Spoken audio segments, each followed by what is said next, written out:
Hello दोस्तों, स्वागत है आप सभी का आपके अपने चैनल एएसओ एकेडमी में। दोस्तों, जैसा कि हम जो पिछले वर्षों में जो मध्य प्रदेश पुलिस कांस्टेबल के जो पेपर आयोजित किए गए थे, उन्हीं के जो पेपर के जो मैथ्स के क्वेश्चन जो पूछे गए थे, उन्हीं क्वेश्चनों को हम सॉल्व कर रहे हैं। उसी कड़ी में दोस्तों, आज ये हमारी छठी क्लास हैगी, जिसमें हम कुछ और मैथ्स के क्वेश्चन जो उस परीक्षा में पूछे गए थे उसको डिस्कस करेंगे। तो चलिए स्टार्ट करते हैं।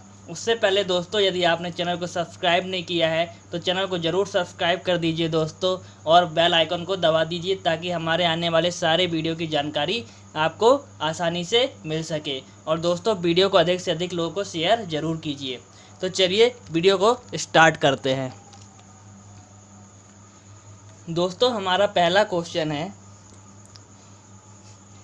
1 किलोमीटर की रेस में ए बी को 50 मीटर अथवा 5 सेकेंड से पछाड़ देता है। ए को रेस पूरी करने में कितना समय लगेगा? तो चलिए देखते हैं। इसमें क्या बोल रहा हैगा कि ए और बी दो व्यक्ति हैंगे जो रेस कर रहे हैंगे, और रेस कितने मीटर की है दोस्तों? ये 1000 मीटर की, मतलब 1 किलोमीटर की एक रेस हैगी। 1000 मीटर की एक रेस हैगी दोस्तों। मान लेते हैं दोस्तों, ये जो है हमारे पास ये एक रेसिंग ट्रैक है, और यहाँ से यहाँ तक की दूरी कितनी है? 1000 मीटर है या 1 किलोमीटर है। ठीक है, और ये दो व्यक्ति है, ए और बी है, जो दौड़ रहे हैं। दोनों एक ही दिशा में दौड़ रहे हैं, और दोस्तों इनको यहाँ पे पहुँचना है, इस प्लेस पे पहुँचना है। तो क्या बोल रहा है दोस्तों प्रश्न कि 1 किलोमीटर की रेस में ए बी को 50 मीटर से पछाड़ देता है। यदि दोनों दौड़ना चालू करते हैंगे तो क्या होता हैगा कि ए तो अपने एंड पॉइंट पे पहुंच जाता है, लेकिन बी यहीं पे रहता है, मतलब वो 50 मीटर उससे पीछे रहता है। यदि ये दूरी को देखा जाए तो ये 50 मीटर की दूरी है जो इससे पीछे है, बी से। तो देखते हैं इसको कैसे करेंगे। हमें मालूम है कि स्पीड बराबर क्या होता है? डिस्टेंस अपॉन टाइम होता है। यदि ए की स्पीड हम मान लेते हैं कि ए की स्पीड क्या है? s1 है, तो कितनी हो जाएगी? ए की स्पीड क्या होगी? डिस्टेंस ए ने कितना ट्रेवल किया हैगा? 1000 मीटर ट्रेवल किया है, तो ये 1000 यहाँ पे लिख देते हैं। और टाइम उसको कितना लगा? तो मान लेते हैं कि उसको टाइम t लगा है। और अब b की बात की जाए तो b हम इसको s2 मान लेते हैं, इसकी स्पीड को, b की स्पीड को s2 मान लेते हैं। तो देखते हैं, तो b ने कितनी डिस्टेंस ट्रेवल किया हैगा? b a से 50 मीटर पीछे रहा है, मतलब कि कितनी डिस्टेंस ट्रेवल किया है उतने ही समय में उसने? तो 950 मीटर उसने ट्रेवल किया है। 950 बटे t, क्योंकि सेम टाइम पे ले रहा है। सेम टाइम पे जब ए यहाँ से लेके यहाँ तक पहुँच गया था तो बी उससे 50 मीटर पीछे था, तो बी ने केवल 950 दूरी तय किया है, मीटर की दूरी तय किया हैगा। अब दोस्तों यहाँ पे देख रहे होंगे आपकी टाइम यदि सेम है, यदि टाइम सेम है तो हम इसको क्या लिख सकते हैं? इसको हम यहाँ पे लिख सकते हैं t बराबर 1000 अपॉन s1 लिख सकते हैं। और इसको भी ऐसे ही लिख सकते हैं, इस t को इधर ले आएंगे, f2 को नीचे ले आएंगे, तो t बराबर कितना हो जाएगा? ये t बराबर हो जाएगा 950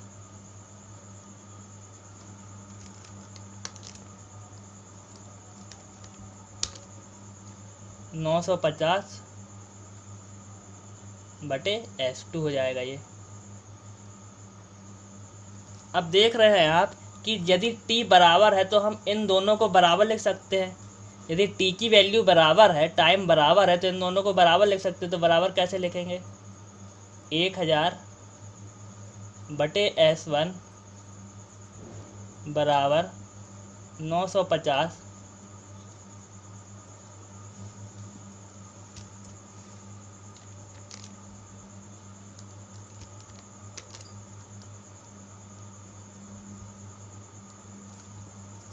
950 बटे s2 लिख देंगे हम यहाँ। तो जब हम इसको काटेंगे तो यहाँ एक शून्य से एक शून्य कट जाएगा, और जब 5 से काटेंगे तो ये 19 बार जाएगा और ये 20 बार चला जाएगा। और जब हम S1/S2 की जो वैल्यू निकालेंगे, S1/S2 की वैल्यू निकालेंगे तो यहाँ से हमको कितनी मिल जाएगी, S1/S2 की वैल्यू कितनी मिलेगी, 20/19 मिल जाएगी। ये हमको मिल गई। अब दोस्तों क्या है कि देखिएगा यहाँ पे हम देखिए, मान लीजिए ये A है और ये B है। A की स्पीड कितनी है दोस्तों, यहाँ पे ये रेशो में पता चल रहा है कि A की स्पीड है 20 और B की स्पीड है 19। रेशो में B की स्पीड कितनी है, 19 हैगी।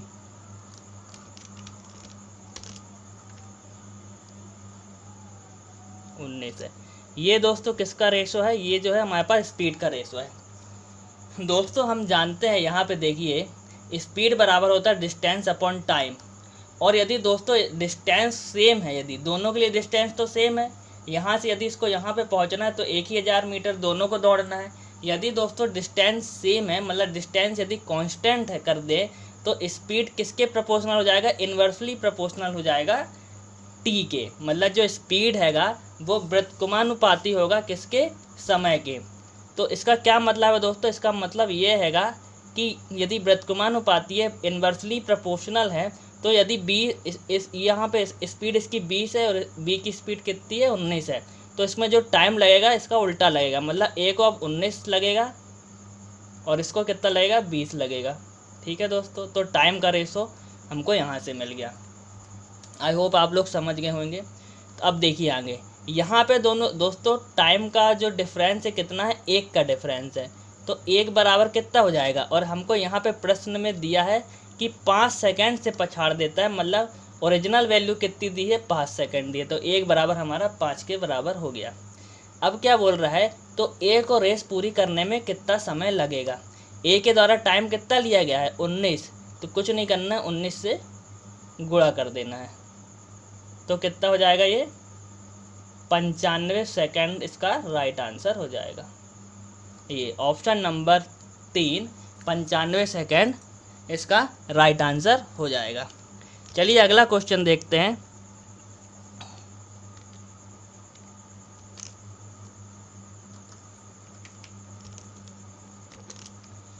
अगला क्वेश्चन है, एक स्टेनोग्राफर ने किसी एक दिन में 16,200 शब्द टाइप किए। यदि वह प्रतिदिन 6 घंटे टाइपिंग करते हैं तो उसकी टाइपिंग की औसत गति कितनी होगी, ये हमको निकालना है। तो चलिए देखते हैं इसको कैसे करना है। टोटल शब्द कितने टाइप किए हमने, 16,200, तो हमने ये लिख दिया 16,200 एक दिन में टाइप की। और एक दिन में कितने घंटे टाइप करते हैं, तो 6 घंटे। तो यदि औसत निकालना है तो भाग 6 कर दिए। लेकिन 6 घंटे के है, ये हमारा क्या दिया, 6 घंटे दिया है।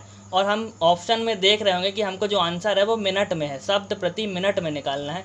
तो इस घंटे को हमको काय में चेंज करना पड़ेगा, मिनट में चेंज करना पड़ेगा। तो 60 से गुणा कर देंगे, तो ये घंटे अब मिनट में चेंज हो गए। अब कुछ नहीं करना है दोस्त, इसको काट देना है, तो शून्य से शून्य चला जाएगा। अब जब 6 से काटेंगे तो ये 1 बार जाएगा, और ये 6 दूनी 12, यहाँ पे बचेगा 4, 6 7 42 हो जाएगा ये, और ये हो जाएगा। फिर से दोस्तों 3 से काट देते हैं तो ये 2 बार जाएगा, और ये 90 हो जाएगा। और फिर काटेंगे 2 से तो ये कितना जाएगा, 45 हो जाएगा, 45 हो जाएगा। तो इसका सही आंसर क्या हो जाएगा, ऑप्शन नंबर 3 45 शब्द प्रति मिनट इसका सही जवाब हो जाएगा। चलिए अगला क्वेश्चन देखते हैं।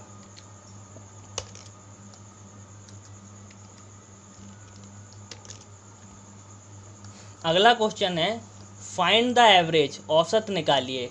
तो औसत निकालने के लिए हमने पहले भी देख चुके हैं कि औसत कैसे निकालते हैं। पहले तो क्या करते हैं दोस्तों, जितनी भी संख्याएं दी हैं सबको जोड़ देते हैंगे, और जितनी संख्या दी है जितने भी नंबर में संख्याएं दी हैं उससे भाग दे देते। तो आइए जोड़ते हैं। यदि इन तीनों सबको जोड़ दे तो कितना हो जाएगा, 4 और 1 5 और 8 5 13, 13 और 5 18, 18 और 2 20, यहाँ पे आ जाएगा 0, कैरी आएगी 2। अब देखिए 4 4 8 और कैरी यदि जोड़ दे तो 10, 10 और 4 14, 14 और 5 19, और 19 और 5 कितना हो जाएगा 24, और 24 और 6 30 हो जाएगा। तो ये 300 हो गया, बटे 1 2 3 4 5 6 हैं तो हम 6 से डिवाइड कर देंगे, काटेंगे तो ये 50 बार चला जाएगा। तो हमारा राइट आंसर क्या हो जाएगा, ऑप्शन नंबर 1 50 हमारा राइट आंसर हो जाएगा।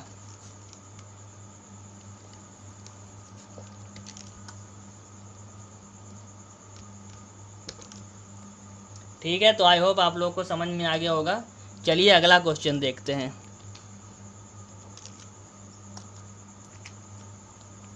अगला क्वेश्चन है हमारे सामने, एक वर्गाकार क्षेत्र का क्षेत्रफल 101 सही 1/400 मीटर स्क्वायर है। क्षेत्र की भुजा की लंबाई क्या होगी, ये हमको बताना है। तो वर्गाकार क्षेत्र कैसा होता है दोस्तों, आइए वर्गाकार क्षेत्र बना लेते हैं। ये हमारा वर्गाकार क्षेत्र है, और ये जो बोल रहा है कि एक वर्गाकार क्षेत्र के जो क्षेत्रफल है दोस्तों, ये जो क्षेत्रफल है इसके ये वाली जो ये जो दिया है इसका क्षेत्रफल दिया हुआ है हमको। तो कितना क्षेत्रफल दिया है दोस्तों, ये a बराबर कितना दिया है 101 सही 1/400 है। 101 सही 1/400 दिया है हमको। अब इसको हम दोस्तों सॉल्व करेंगे। तो जब हम सॉल्व करेंगे तो 101 गुणे 400 करेंगे तो कितना हो जाएगा, ये हो जाएगा 4 0 और 4 00 प्लस 1 अपॉन 400, ये हो गया। अब क्या होएगा दोस्तों, जब इसको एक जोड़ देंगे हम तो कितना हो जाएगा, ये 40401।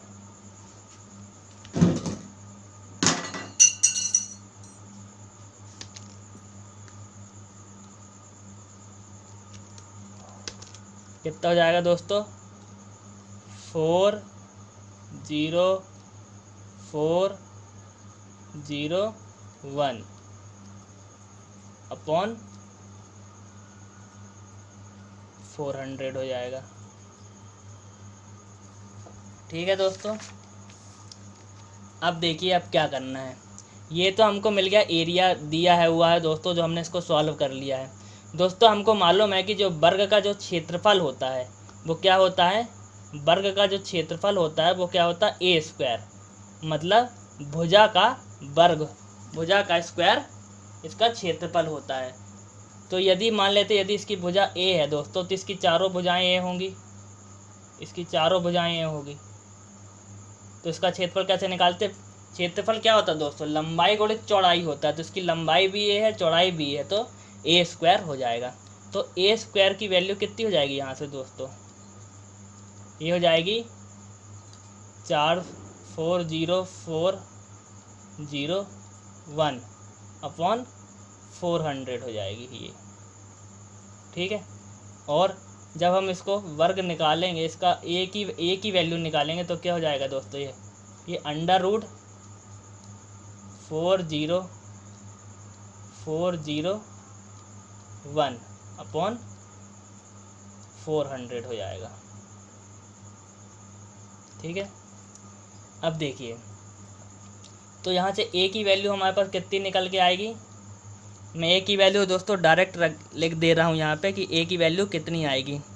तो जब हम 40401 का जब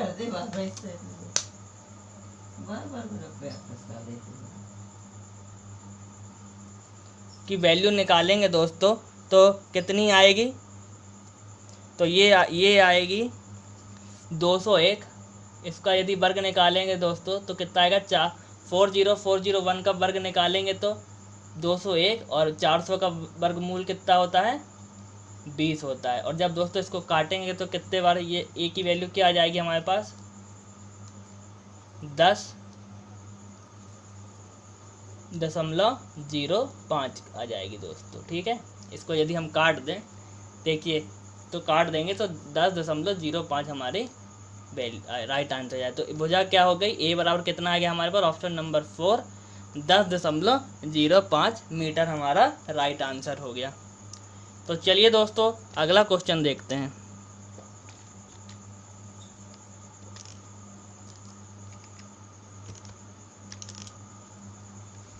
अगला क्वेश्चन है, एक गांव की वर्तमान जनसंख्या 28,000 है।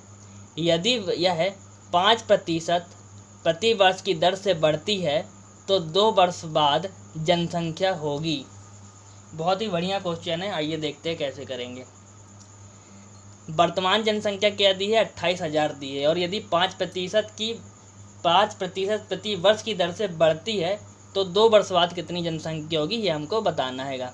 तो हम जानते हैं कि 5% की जो फ्रैक्शन वैल्यू होती है कितनी होती है, 5% की फ्रैक्शन वैल्यू कितनी होती है, 1/20 होती है।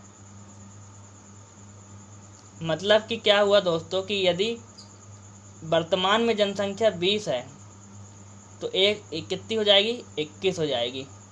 और क्या बोल रहा है, 2 वर्षों के बाद बताना है, तो 2 बार हमको ऐसा करना पड़ेगा, तो 20 और ये 21। ये सबसे अच्छी मेथड है दोस्तों, शॉर्ट ट्रिक है इसकी करने की। बेसिक से करेंगे तो थोड़ा समय लगेगा, इससे बहुत जल्दी हो जाता है, इसलिए मैं ये बता रहा हूँ। अब दोस्तों क्या करेंगे, यदि 20 और 20 का गुणा कर देंगे तो कितना हो जाएगा, 400 हो जाएगा। और 21 गुणित 21 करेंगे तो कितना होगा, 441 हो जाएगा।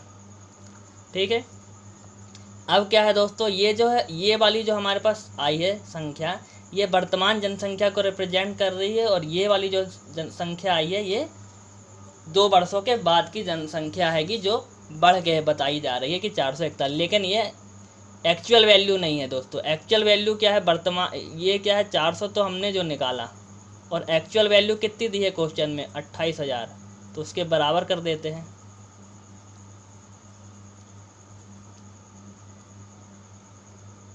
जब काटेंगे तो 2 शून्य से ये 2 शून्य कट जाएगा, 4 से काटेंगे तो कितना जाएगा, 4 सत्ते 28 और ये शून्य, एक बराबर कितना आ जाएगा दोस्तों, 70 आ जाएगा।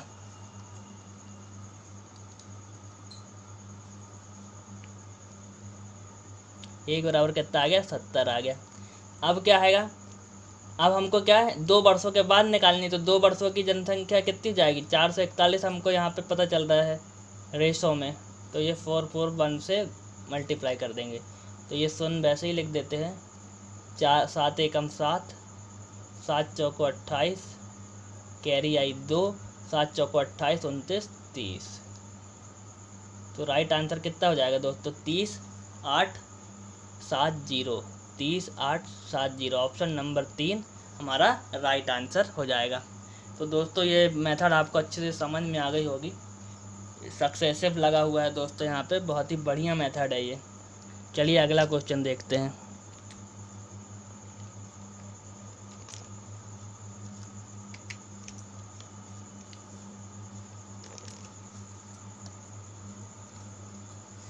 अगला क्वेश्चन है दोस्तों, x का मान ज्ञात करें जो कि समीकरण x प्लस ए बटे एक्स माइनस बी बराबर हो x माइनस बी बटे एक्स ए प्लस बी को संतुष्ट करता है। इसको दोस्तों कैसे करेंगे आइए देखते हैं। सबसे पहले क्या करते हैं, हम इसको क्रॉस मल्टीप्लिकेशन कर देते हैं इन दोनों का, तो क्या हो जाएगा, x प्लस बी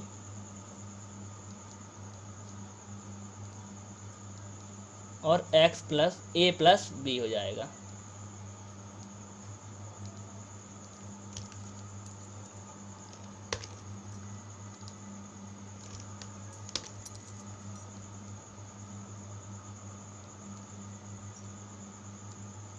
बराबर इन दोनों का क्रॉस मल्टीप्लिकेशन करेंगे तो क्या हो जाएगा, a माइनस बी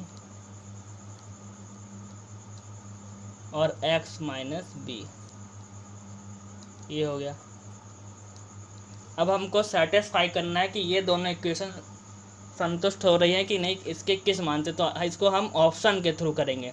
यदि दोस्तों हम यहाँ पे x की जगह, क्योंकि हमको x का मान निकालना है, यदि x की जगह माइनस बी रखते हैं तो देखिए क्या होगा, यदि यहाँ पे माइनस बी रखेंगे तो माइनस बी प्लस बी क्या हो जाएगा, और ए प्लस बी, ये माइनस बी जीरो हो जाएगा दोस्तों। जब जीरो का गुणा इसके साथ होगा तो ये पूरी वैल्यू जीरो हो जाएगी, और फिर क्या होएगा, और यहाँ पे जब ये जीरो हो जाएगी, और जब इस साइड रखेंगे तो ये -2b होएगा, और फिर जब इसका इनटू इसके साथ करेंगे तो ये जीरो नहीं आएगा, मतलब ये वाली इक्वेशन सेटिस्फाई नहीं हो रही, मतलब इसका आंसर -b तो नहीं है।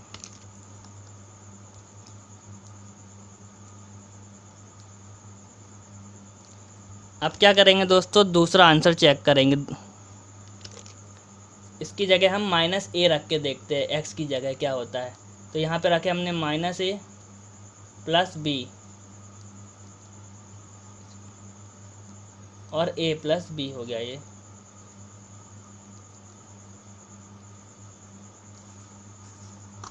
आगे देखते हैं, a माइनस बी और x की जगह -a रख देते हैं, -a माइनस बी। ये अब देखिए यहाँ पे इसको सॉल्व करते हैं, ये a माइनस बी तो सेम रहेगा,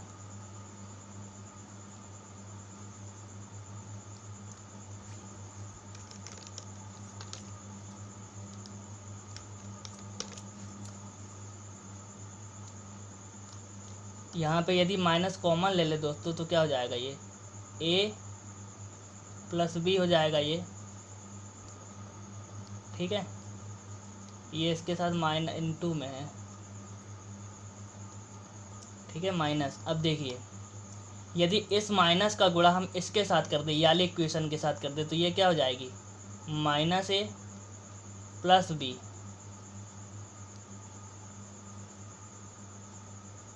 और ये a प्लस बी हो जाएगा। अब देखिए लेफ्ट हैंड साइड और राइट हैंड साइड आपको बराबर दिख रहे होंगे।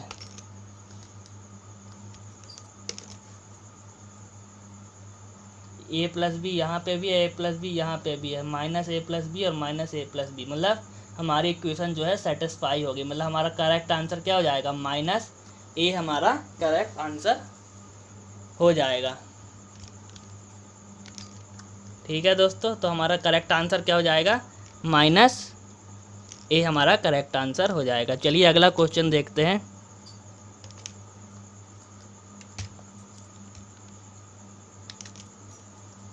अगला क्वेश्चन है दोस्तों, बहुत बढ़िया क्वेश्चन है, आइए देखते हैं कैसे करते हैं।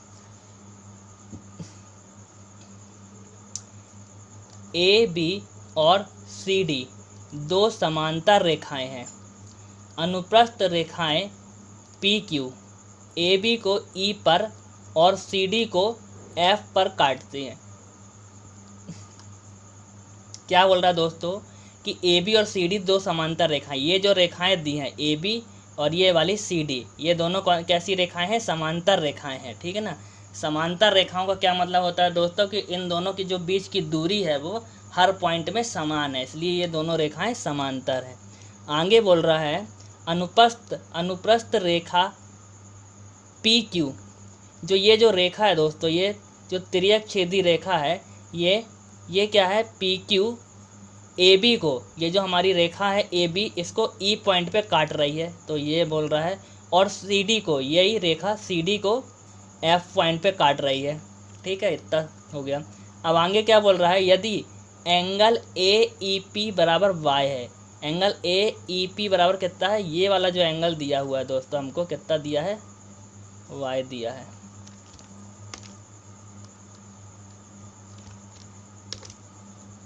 ये वाला जो एंगल दिया है y दिया है हमको।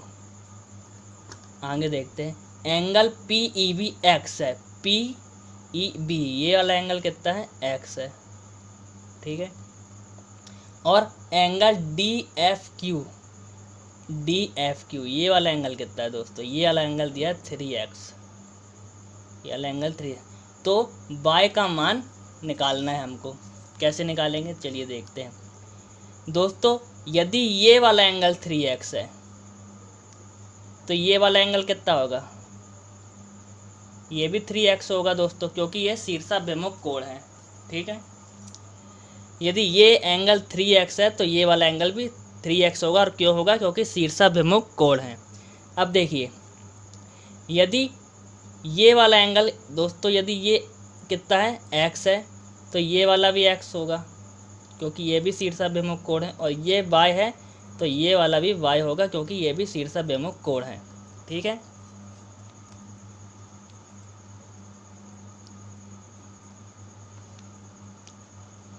ठीक है दोस्तों।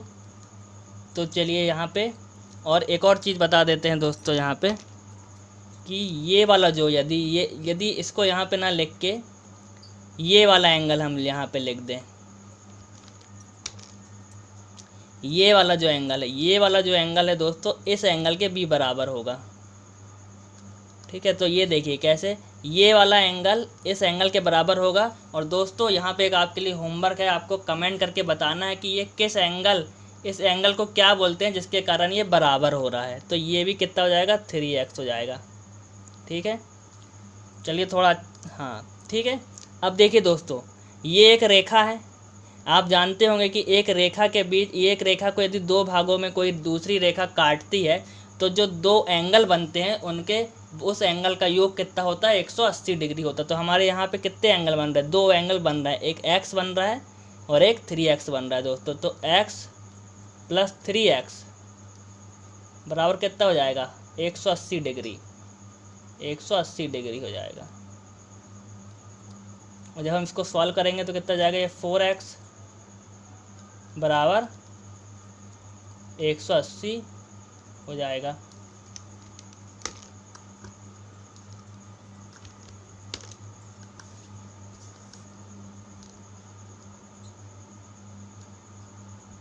और x की वैल्यू यहाँ से कितनी आ जाएगी, यदि इसको काट दे तो 4 से, ये 4 चौको 16 और 4 पंजे 20, तो x बराबर कितना आ गया दोस्तों, 45 आ गया, 45 डिग्री आ गया।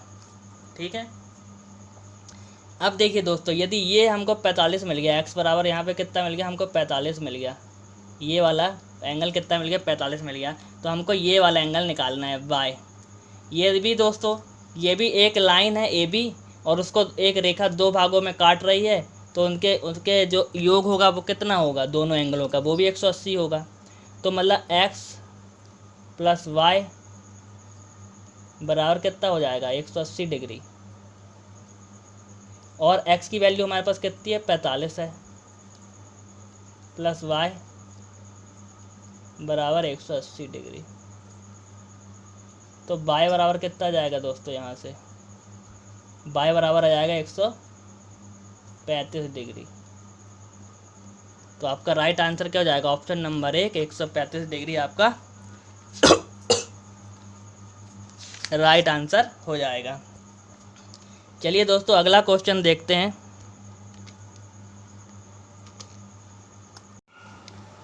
चलिए अगला क्वेश्चन देखते हैं। अगला क्वेश्चन है दोस्तों हमारे सामने कि 155 गुणित 155 गुणित 155 माइनस 55 गुणित 55 गुणित 55 बटे में है 155 गुणित 55 प्लस 155 गुणित 55 प्लस 55 गुणित 55। तो दोस्तों ये जो क्वेश्चन हैगा, ये देखने में तो बहुत बड़ा लग रहा है, और यदि आप इसको बेसिक से गुणा करके करेंगे तो ये इतना बड़ा हो जाएगा दोस्तों कि इसमें आपका बहुत टाइम ख़राब हो जाएगा। तो इसको हम एक शॉर्ट मेथड से करेंगे दोस्तों, देखिए कैसे करते हैं। वैसे तो दोस्तों इसको 2 सेकंड में भी हल किया जा सकता है, लेकिन मैं आपको बताता हूँ कि इसको सॉल्व कैसे करना है, फिर आप भी 2 सेकंड में इसको हल कर देंगे। तो चलिए देखते हैं दोस्तों। इस क्वेश्चन को देखने में ये समझ में आ रहा है कि दोस्तों 155 को 3 बार गुणा किया गया है और 55 को भी 3 बार गुणा किया गया। तो दोस्तों ये जो क्वेश्चन है आप देखते होंगे कि ये देखने में कुछ इस टाइप का लग रहा है। यहाँ पे यदि हम a बराबर 155 मान लें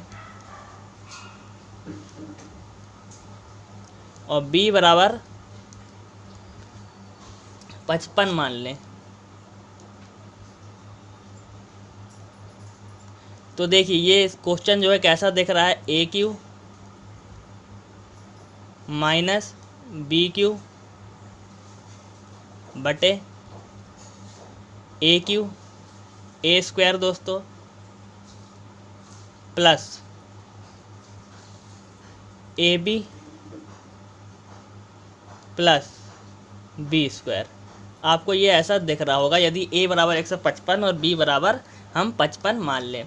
और दोस्तों हम जानते हैं कि ए क्यू माइनस बी क्यू का फॉर्मूला क्या होता है, ये क्या होता है, ये किसके बराबर होता है, तो ये बराबर होता है दोस्तों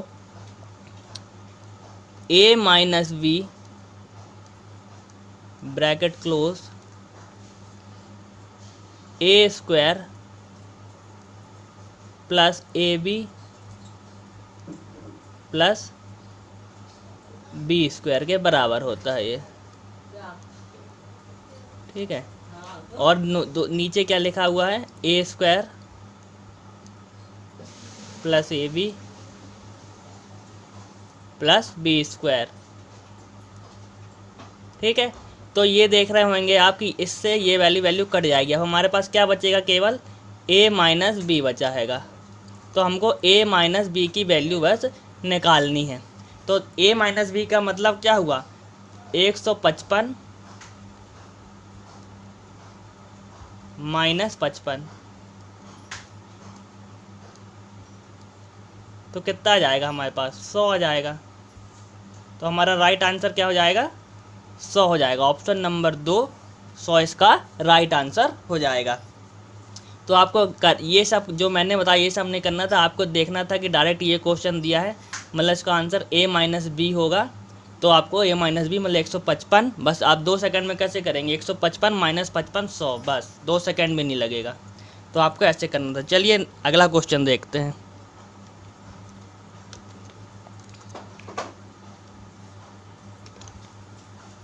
अगला क्वेश्चन है, एक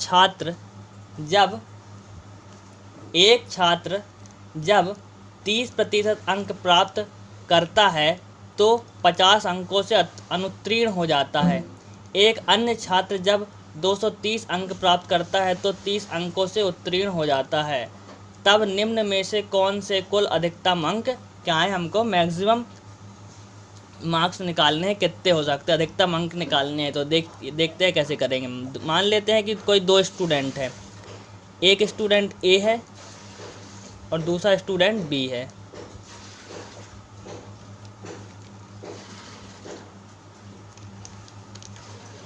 दूसरा स्टूडेंट क्या है, बी है। क्या बोल रहा है कि एक छात्र को 30 अंक प्राप्त हो 30% अंक प्राप्त होते हैं। यहाँ लिख देते हैं हम 30% अंक प्राप्त हुए, तो वह 50 अंकों से अनुत्तीर्ण हो जाता है। अनुत्तीर्ण हो जाता है मतलब कि उसको मिनिमम पासिंग मार्क्स जो होंगे उससे 50 अंक कम मिले होंगे। तो मतलब कि 50 अंक कम मिले हैं, यदि उसको 50 और मिले होते तो वो पास हो जाता। तो मिनिमम पासिंग मार्क्स के लिए क्या करना पड़ेगा, यहाँ पे 50 जोड़ना पड़ेगा, क्योंकि 30% अंक तो उसको ऑलरेडी मिले हुए हैं और 50 और मिल जाते तो वो पास हो जाता। हम यहाँ पे मिनिमम पासिंग मार्क्स लिख रहे हैं ए के बराबर, बी के भी मिनिमम पासिंग मार्क्स बराबर होंगे क्योंकि दोनों के लिए पासिंग मार्क्स बराबर होंगे। तो बी के पासिंग मार्क्स कितने होंगे, देखिए क्या बोल रहा है, एक अन्य छात्र जब 230 अंक प्राप्त करता हैगा, यहाँ पे लिख देते हैं 230 इसने प्राप्त किए, तो 30 अंकों से उत्तीर्ण हो जाता हैगा, 30 अंकों से उत्तीर्ण हो जाता हैगा। यहाँ पे असल में दोस्तों होना चाहिए कि 30 अंक उसको से अधिक मिलते हैंगे। तो क्या हो जाएगा, जब इसको मिनिमम पासिंग मार्क्स लिख रहे हैं हम, इसको 230 मिले और 30 अंक उसको अधिक मिले हैं, तो के माइनस 30 कर देंगे यहाँ पे। तो ये मिनिमम पासिंग मार्क्स ए और बी के हो गए, दोनों को हमने बराबर कर दिया। तो हम यहाँ से 30% की वैल्यू कितनी आ जाएगी, ये हो जाएगी 230 में से 30 जाएगा तो 200 बचेगा, और इस 50 को भी जब इधर लेके आएंगे और माइनस करेंगे तो ये 150 हो जाएगा। 30% की वैल्यू हमारे पास 150 है। तो हमको क्या नहीं है, मैक्सिमम वैल्यू निकालनी है, मतलब हमको 100% की वैल्यू निकालनी है। तो बटे 30 इंटू 100 कर देंगे, क्योंकि ये 30 किसके बराबर है, 150 के। बस अब काट देंगे तो ये कितने आ जाएगा, 5 बार चला जाएगा। तो हमारा आंसर कितना हो जाएगा, 500 हमारा राइट आंसर हो जाएगा। ऑप्शन नंबर 3 500 इसका राइट आंसर हो जाएगा। तो आई होप आप लोग को समझ में आ गया होगा। चलिए आगे देखते हैं, अगला क्वेश्चन करते हैं।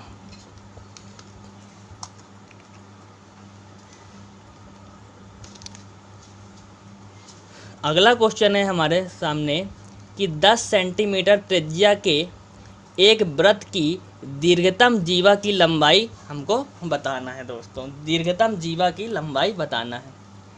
दोस्तों मान लेते हैं कि ये वृत्त है, सर्कल है, जिसका ये केंद्र O है और ये जो है इसकी ये त्रिज्या है और ये कितनी दी हुई है हमको 10 सेंटीमीटर दी हुई है। ठीक है, अब वृत्त की जीवा क्या होती है दोस्तों? वृत्त की जीवा वो होती है जो वृत्त के जो परिधि होती है उसको दो बिंदुओं पे टच करती है। कहीं पे भी खींच देंगे, यदि वो वृत्त के दो बिंदुओं को टच कर रही है कोई एक रेखा, तो वह वृत्त की जीवा कहलाएगी। ये जो है, जैसे ये मैंने ये खींच दिया तो ये भी वृत्त की जीवा है, ये भी वृत्त की जीवा है। ये खींच दिए, कहीं पे भी दो बिंदुओं को टच करेगी एक रेखा तो वो वृत्त की जीवा कहलाएगी। ठीक है, तो ये सब वृत्त की जीवा हो गई। लेकिन हमसे क्या पूछ रहा है दोस्तों कि हमको वृत्त की दीर्घतम जीवा की लंबाई निकालना है।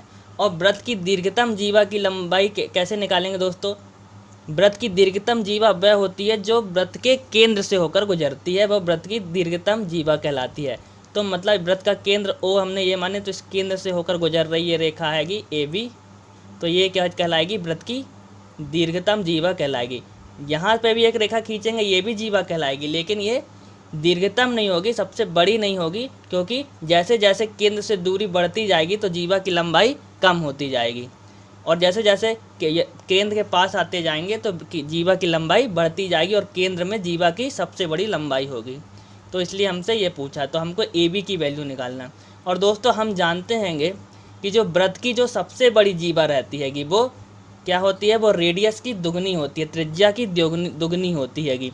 तो वृत्त की सबसे बड़ी जीवा की यदि हमको लंबाई निकालना है तो क्या होता है दोस्तों? जो व्यास होता है, जो डायमीटर होता है, वो क्या होता है? 2r होता है। और वृत्त की सबसे बड़ी जीवा क्या? व्यास होती हैगी। तो कैसे निकालेंगे?